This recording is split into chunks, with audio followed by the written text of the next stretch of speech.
Museo y Parque Estereoscópico El Histórico de Italia 19, Bahía Blanca, presenta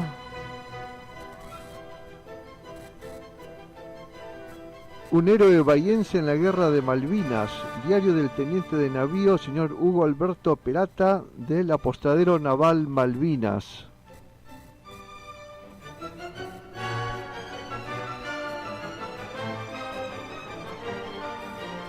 El presente documental es una realización de Juan Carlos Duralde de septiembre del 2018.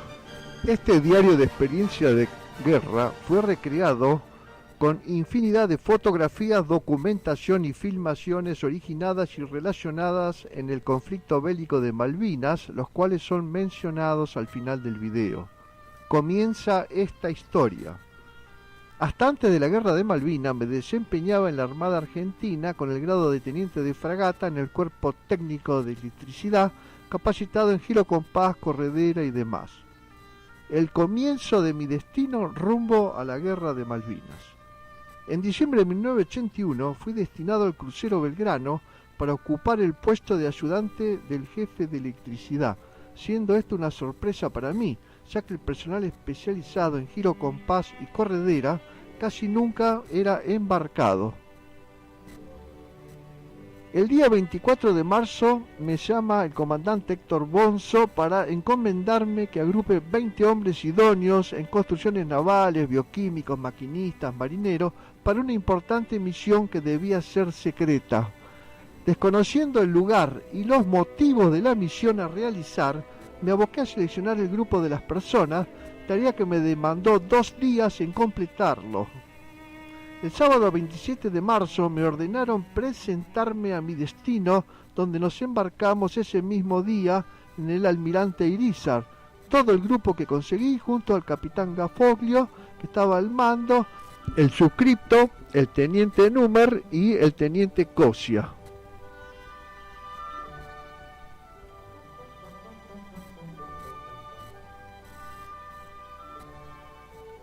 Ya en el buque, el cual iba hacinado de militares del Ejército Aeronáutico y la Armada, me enteré que el destino era las Islas Malvinas y que se estaba estudiando hacer un desembarco helitransportado.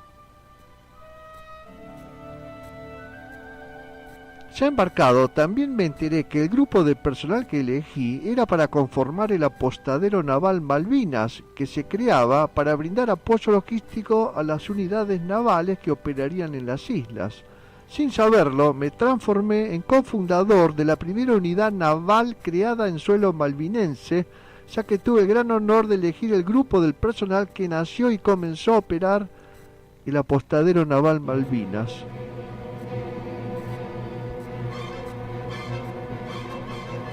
En el viaje soportamos un temporal como pocas veces visto, el cual hizo empalidecer de miedo a los camaradas del ejército y la aeronáutica.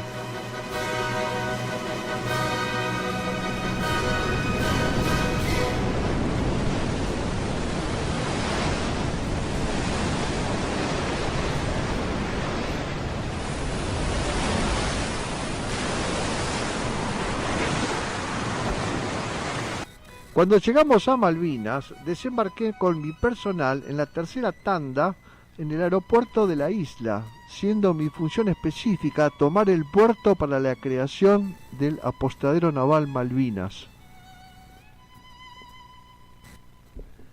Del aeropuerto al puerto nos trasladamos en un anfibio, arribando sin inconvenientes al puerto, ya que el mismo no contaba con defensas.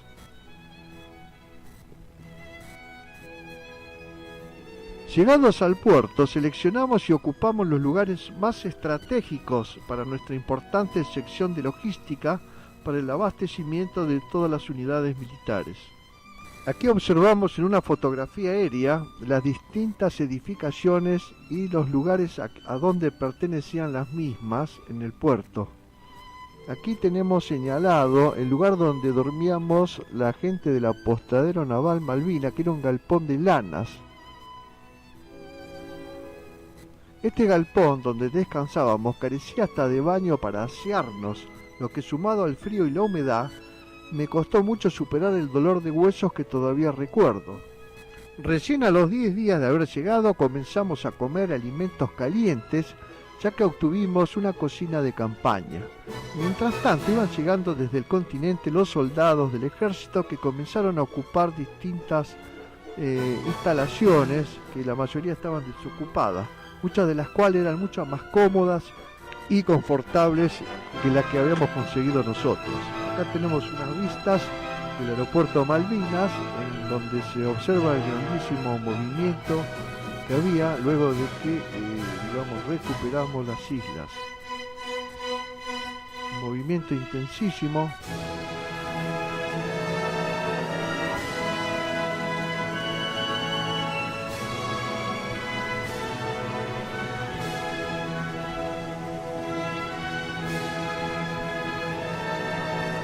Quizás la elección del primer lugar para instalarnos haya sido producto de las claras directivas que nos dieron: actuar con suma corrección, tratar a los Kerpers con suma amabilidad y no revisar ni identificar a nadie, es decir, tratarlos como si fueran hermanos.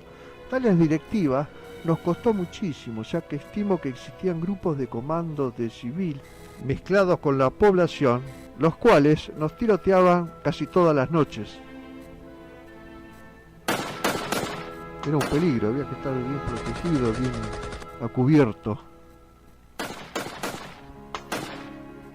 Ya instalado, nuestras tareas intensas comenzaron luego de la primera semana, cuando empezaron a llegar nuestros buques de carga y había que descargar y distribuir con celeridad las municiones, vehículos, víveres y demás.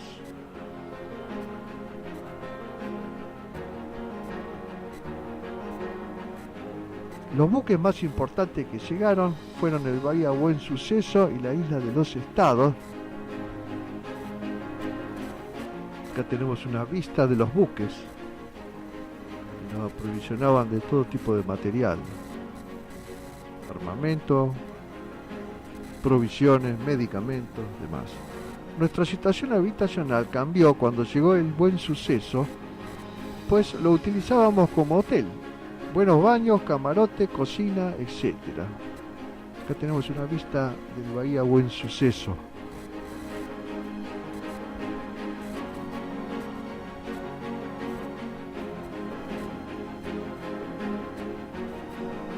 Todos colaborábamos, con excepción del capitán Gafoglio, con las tareas inherentes a acelerar las descargas de los materiales. Cubríamos turnos continuados, sin descanso y hasta el cansancio total.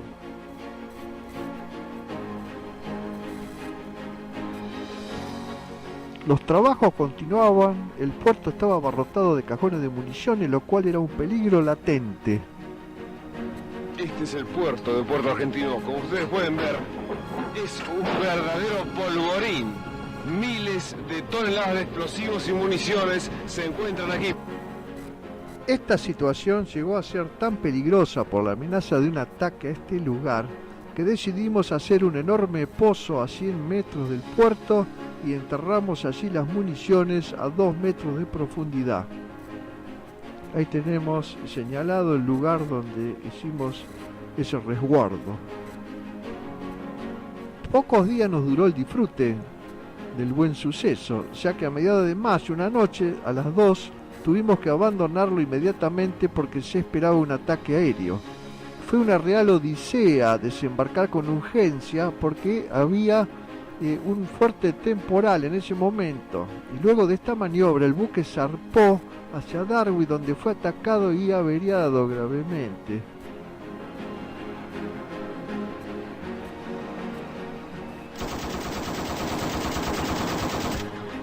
Nuestro próximo habitáculo fue durante 3 o 4 días un cuartucho de madera a orillas del mar, y luego nos trasladamos a una inmensa carpintería situada en las inmediaciones del puerto. Acá vemos una fotografía del galpón de la carpintería. Para mediados de mayo, nuestro apostadero había crecido hasta 120 hombres que cumplían toda clase de servicios: panaderos, cocineros, lancheros, mozos, barrenderos de la pista de aviación, hasta secábamos la ropa mojada, hacíamos curaciones de heridas, pusimos a funcionar una panadería, fabricamos pan para toda la tropa y hasta brindábamos ayuda espiritual. acá vemos una vista donde teníamos el centro del apostadero. Nuestra gente del apostadero colaboró hasta cosas inimaginables. Recolectábamos leña, construíamos cruces para enterrar a los muertos y hasta oficiábamos de enterradores. Para fines de mayo, fui asignado para reforzar la defensa del muelle de Camber, con unos 25 hombres a mi cargo, a la primera línea de combate. Acá tenemos una vista del muelle de Camber que queda enfrente del puerto argentino. El muelle de Camber se encuentra a unos 2 kilómetros, separado por una bahía de puerto argentino, y eran instalaciones que almacenaban combustible. Acá tenemos otra vista donde vemos la bahía, el muelle de Camber y el canal de salida al mar.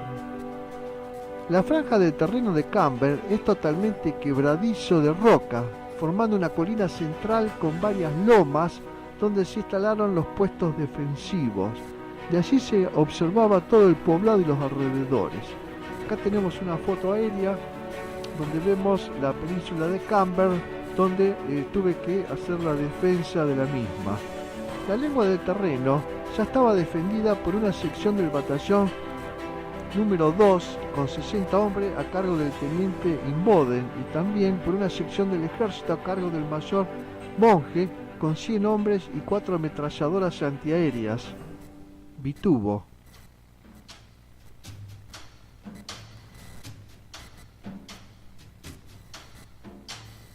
Este grupo de 25 hombres a mi cargo fuimos a reforzar la línea de defensa en la lengua del terreno.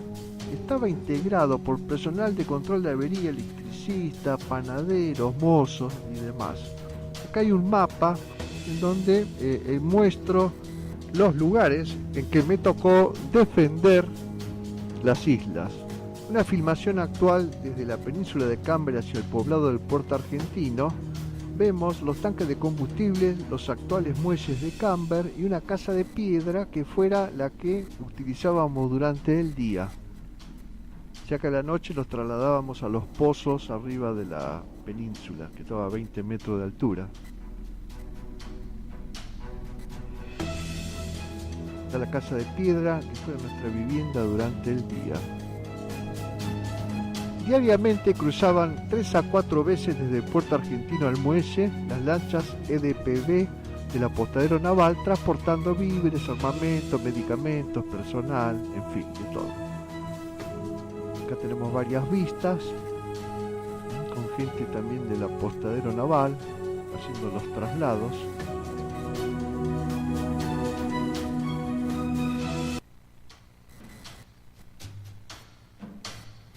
Acá se ve en el fondo el puerto argentino.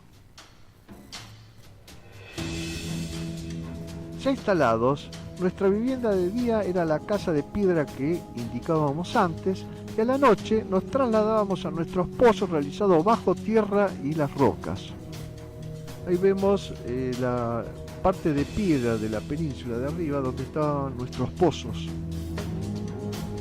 Y vemos abajo la casa de piedra. La casa de piedra seguramente fue construida así por su cercanía a los tanques de combustible. Era bastante acogedora, tenía todas las comodidades, cocina combustible y no se sentía el frío. Pero cuando oscurecía a las 17 íbamos arriba de la montaña. Acá tenemos el croquis del pozo de comando de la defensa de Camber para 6 personas. Acá empezamos a ver algunas vistas de los pozos.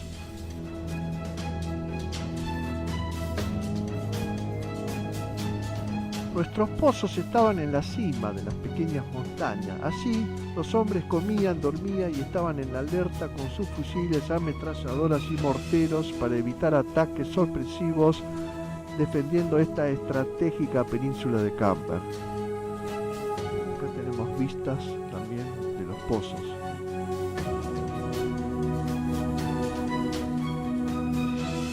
En los pozos todos se ingeniaban para hacerlo más cómodo y acogedor.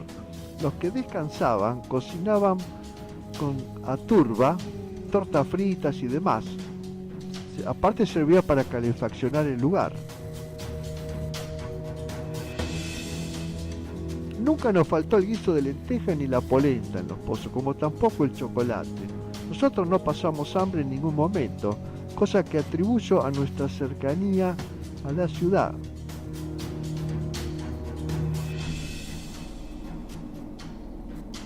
Los pozos casi siempre estaban anegados de agua por las continuas lluvias, lo que hacía que los hombres estuvieran siempre mojados y enfermándose.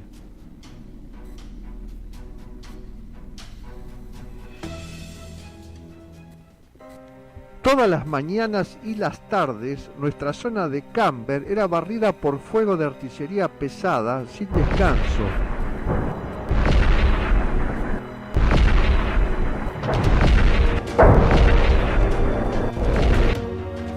Todas las noches también éramos bombardeados sin descanso por la artillería naval. Acá vemos el buque inglés Glamorgan, el cual nos bombardeaba todas las noches hasta que fue alcanzado por un misil Exocet de tierra-mar, en donde colaboramos lo del apostadero naval para su lanzamiento y que gracias al mismo fue totalmente desactivado el barco.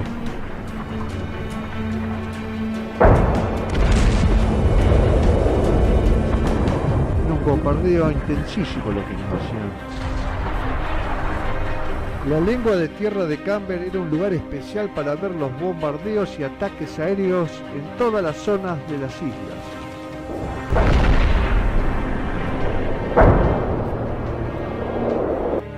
Nuestros cañones del ejército de 150 milímetros con alcance de 20 kilómetros, en cada tiro que hacía se enterraban en el barro.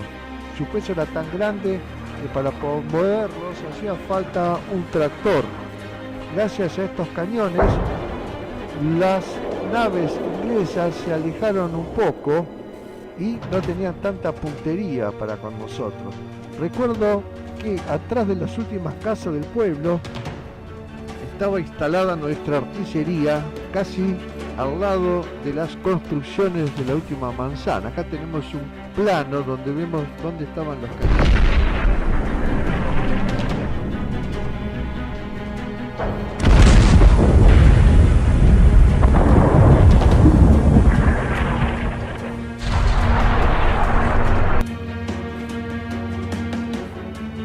La artillería pesada, si bien no es muy eficaz, impacta en el ánimo y la moral del soldado.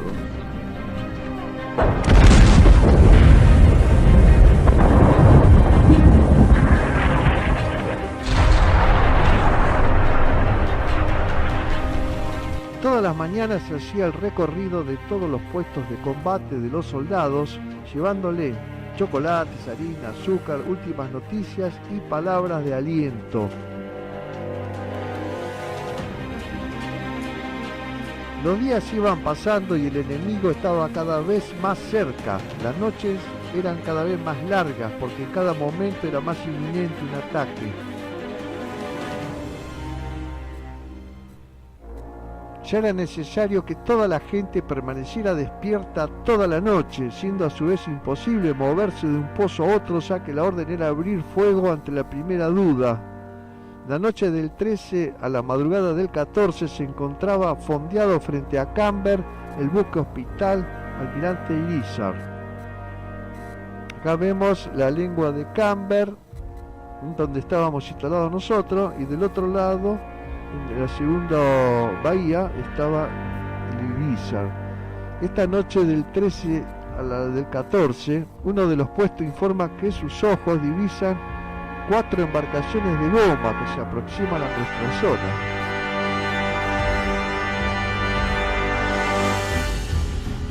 Inmediatamente el puesto nos avisa la novedad a nuestro puesto de comando, que estaba en el centro de la línea, donde nos encontrábamos el teniente Gaxolo, el mayor Monje, el suscripto y 3 conscriptos. Se ordenó a los puestos no abrir fuego hasta que el enemigo pisara tierra.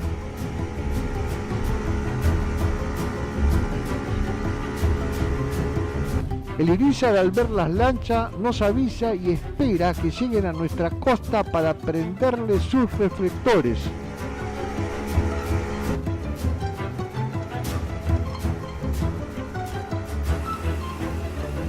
Cuando apenas llegan a la costa, el Irizar les prende los reflectores y al visualizarlos perfectamente se logra una eficaz defensa.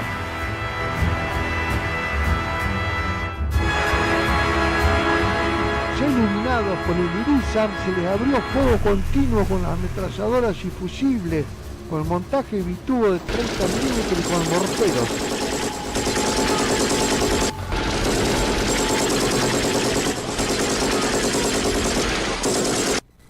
Los ingleses, al verse sorprendidos por los reflectores y la intensidad del fuego, emprenden rápidamente la retirada.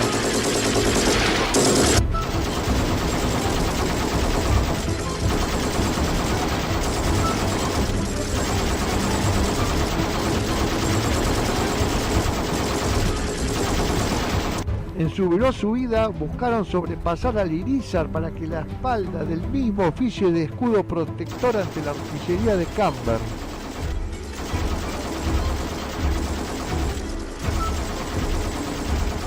Luego de ser rechazado este primer ataque, no nos quedó ninguna seguridad de que quedara oculto alguno en la península.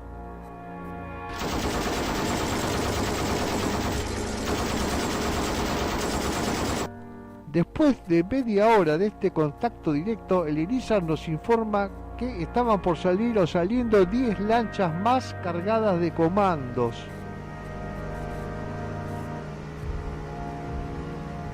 Este segundo intento también fue abortado por la intensa concentración de fuego de ametralladoras antiaéreas y mortero que le despedíamos.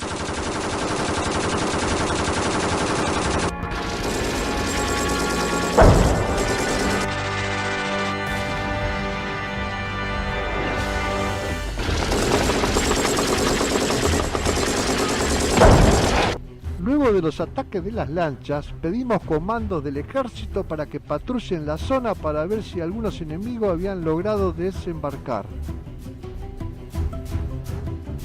En las primeras luces del día, el almirante Irizar alcanzó a ver en la plaza cercana varios gomones averiados y cuerpos sin vidas junto a los mismos. Asimismo, el Irizar observó 3 helicópteros británicos que se acercaron a los cuerpos y los izaron, con la evidente intención de borrar el desastre sufrido.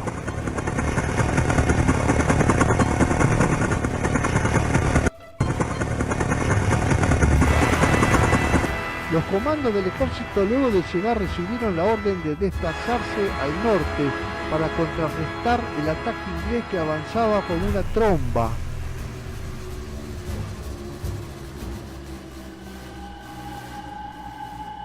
Al rato de haber partido los comandos, volvieron a nuestro sitio con heridos y muertos porque no pudieron resistir el fuego enemigo para formar con nosotros una línea fuerte.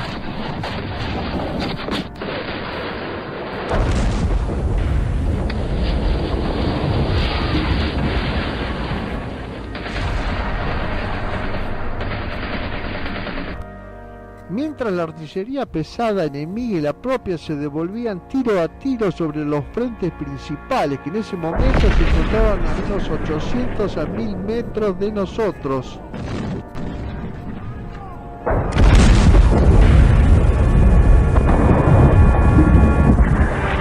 Ya de día, a las 9 horas, los ingleses estaban cada vez más cerca. Se divisaban cientos de paracaidistas que estaban descendiendo atrás de los cerros a unos 3 kilómetros de nuestra posición.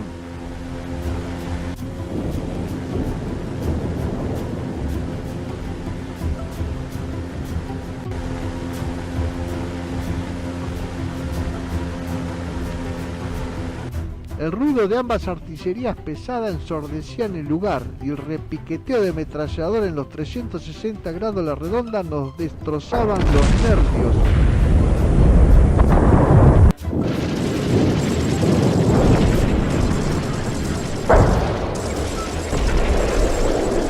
La aviación inglesa nos ametrallaba y tiraba tantas bombas que oscurecían el cielo, mientras veíamos las tropas inglesas en los montes cercanos que se desplazaban como en un hormiguero.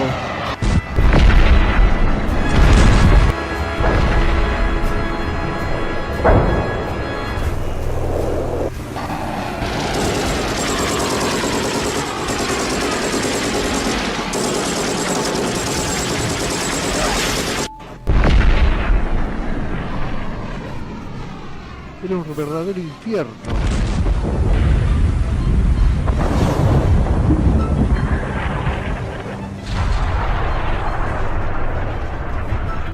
De pronto recibimos la orden de parar el fuego y seguir en las mismas posiciones hasta nueva orden. Y todo entró en un silencio sepulcral.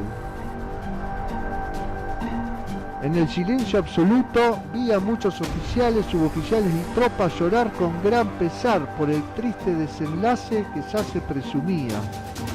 Luego de haberse hecho el alto del fuego, comenzamos a divisar los ingleses que venían avanzando sin hacer fuego y corríamos el riesgo de ser tomados prisioneros.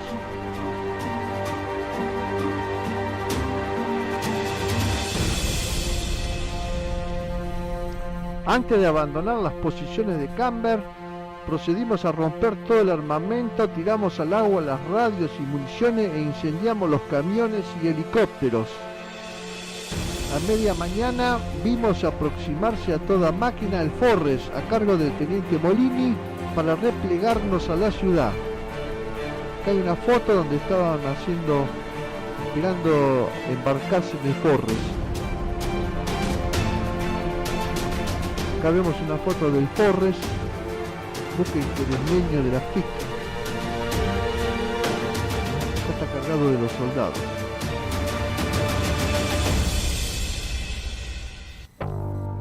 Los integrantes de la Armada nos reunimos en la carpintería que servía justamente de apostadero naval, todos con dolor por los compañeros que vimos destrozados en el campo, los heridos que no pudimos recoger y los que quedaron prisioneros.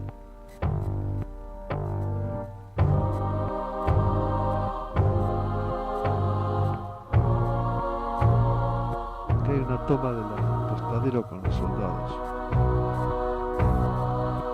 Veíamos llegar al puerto argentino cientos de soldados ingleses que venían armados hasta los dientes.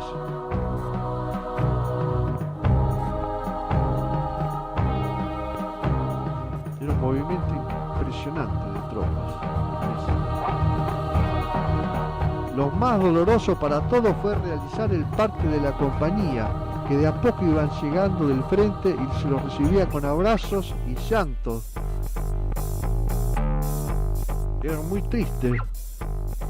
Ya caía la primera noche del fin de la guerra y seguía llegando gente del frente con las ambulancias que iban y venían al puerto trasladando los heridos al buque hospital. Todo era un pandemonio. Esa noche no durmió nadie, a pesar del cansancio extenuador que teníamos. Contábamos las cosas. A la mañana muy temprano recibimos la orden de dirigirnos por arma en dirección al aeropuerto a 6 kilómetros. Hasta ese momento todos teníamos nuestro armamento portátil y formamos una columna de 1200 hombres.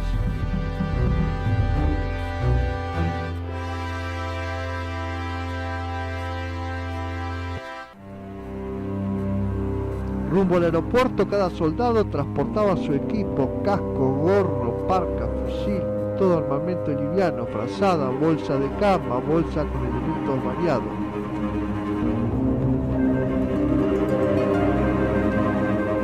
Íbamos al aeropuerto, que era, digamos, como el campo de concentración o de presos, digamos, de la guerra. El camino era escabroso, barroso y con nieve en los costados. Los helicópteros en formación nos sobrevolaban a poca altura. Era impresionante la cantidad de helicópteros que aparecieron.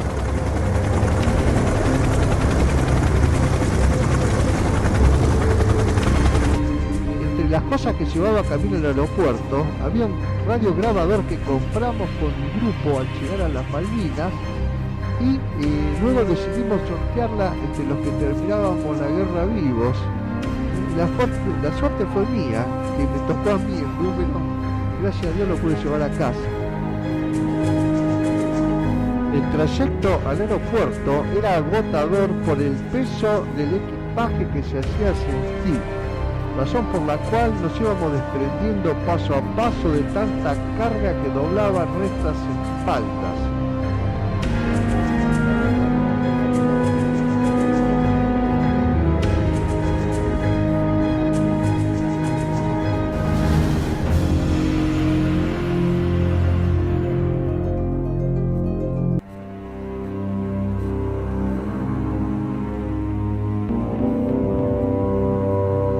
El camino al aeropuerto estaba sembrado de elementos de todo tipo, equipos de defensa antiaérea como los Roland y otras plataformas, radares, cañones, todo semi-destruido para evitar que el enemigo se hiciera de ellos.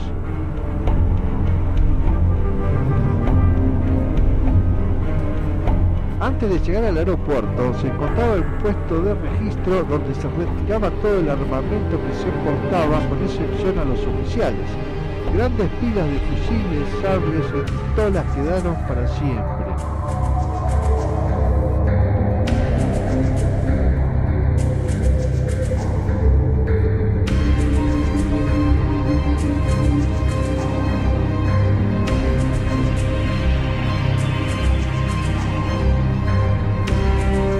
Una vez traspasado este control, llegamos al lugar destinado para acampar. Todo era ruinas del bombardeo, no existía nada en pie. Había orificios de bomba y aviones destruidos por todos lados.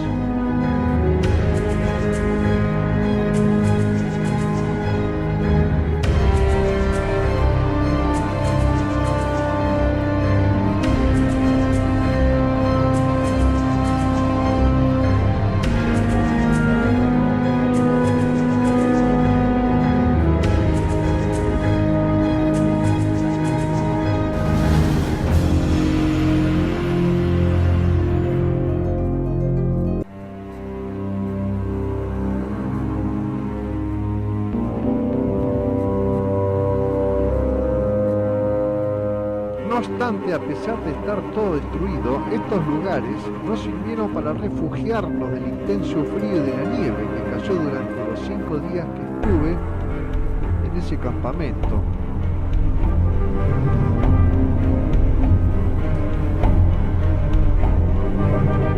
Arribados al campamento, baños no existían y el agua para beber era de las charcas que se dejaba la lluvia y la nieve cuando se derretía. Durante el día caminábamos para matar el frío y liberar tensiones, y se hacían fogatas por todos lados para calentar el cuerpo.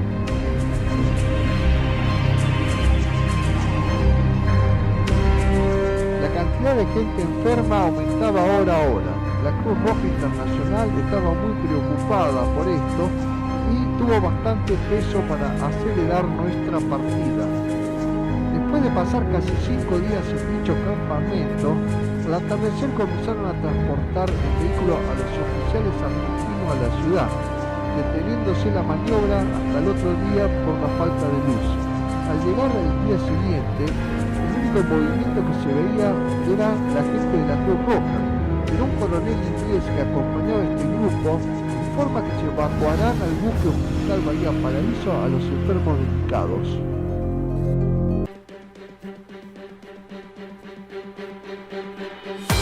Se reunió la tropa a evacuar, que eran muchos, y el helicóptero iba y venía, y como ningún inglés controlaba las maniobras, se abrió la posibilidad de continuar con los embarques una vez enviados a los heridos y enfermos.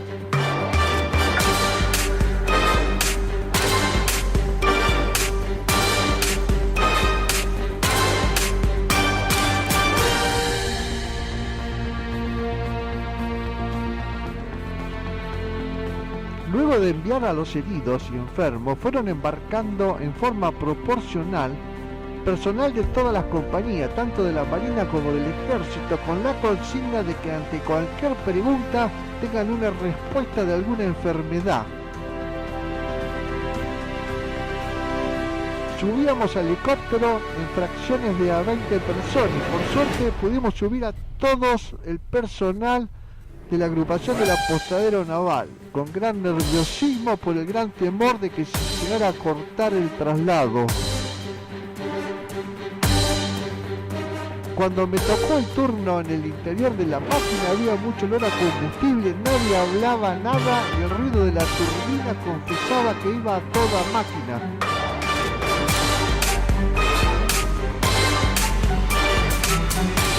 Luego lamentablemente se cortó la evacuación y sentí muchísima pena por los que no pudieron zafar del campo de prisioneros.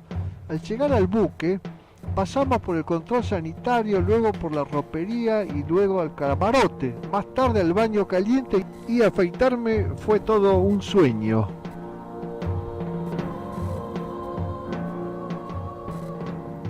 Luego concurrí al comedor donde todo era murmullo, comentarios, historias y recuerdos. Así comí tan rápido un exquisito plato de lentejas que tuve que salir corriendo al baño.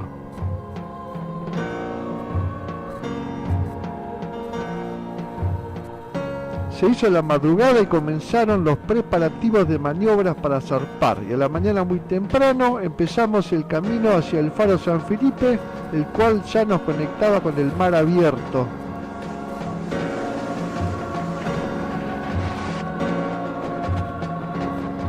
Ya en mar abierto, navegando rumbo al continente, nos sobrevolaron los Harrier, hasta que dejamos de ver las islas por última vez.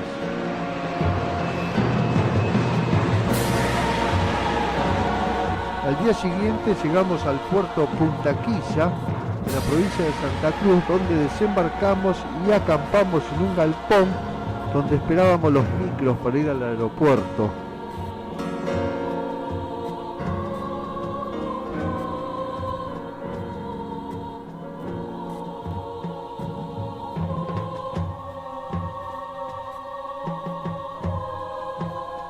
Llegados los micros, subimos impacientes para que nos lleven al aeropuerto y recorrer el último tramo de regreso a casa para ver a nuestras queridas familias.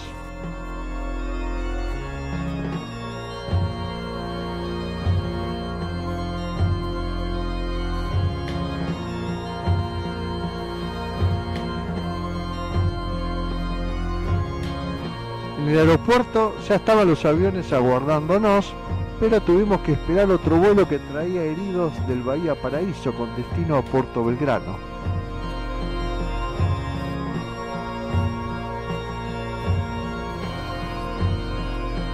El vuelo a Espora fue excelente, la mayoría íbamos sentados en el piso y esperé con gran ansiedad ver a mis hijos y a mi esposa.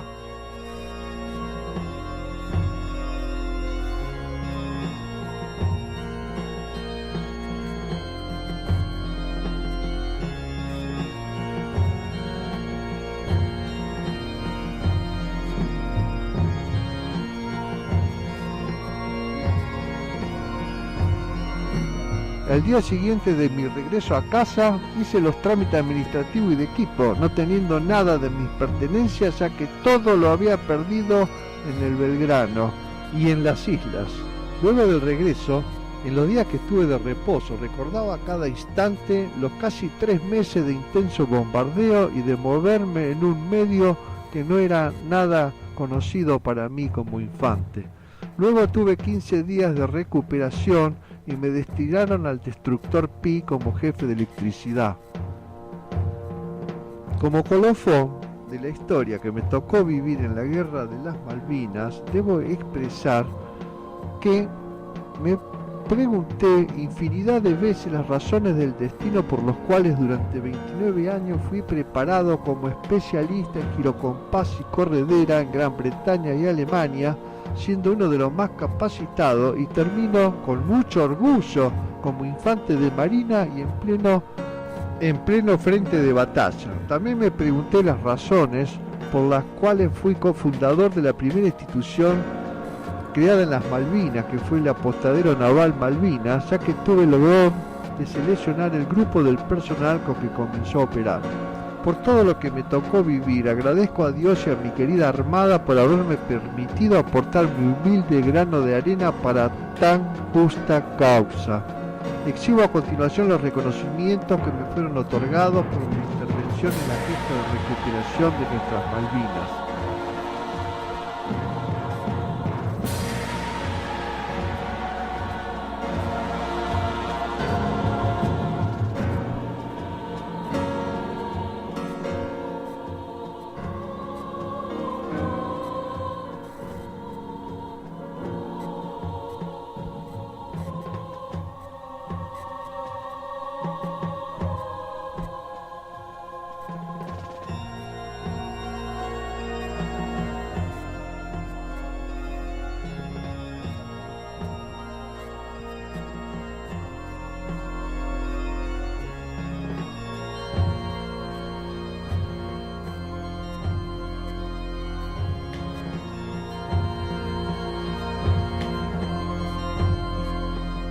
Agradezco especialmente a todos los que aportaron documentación para recrear la presente historia. A continuación hago un detalle de todos los que aportaron información, documentación, videos, películas, en fin.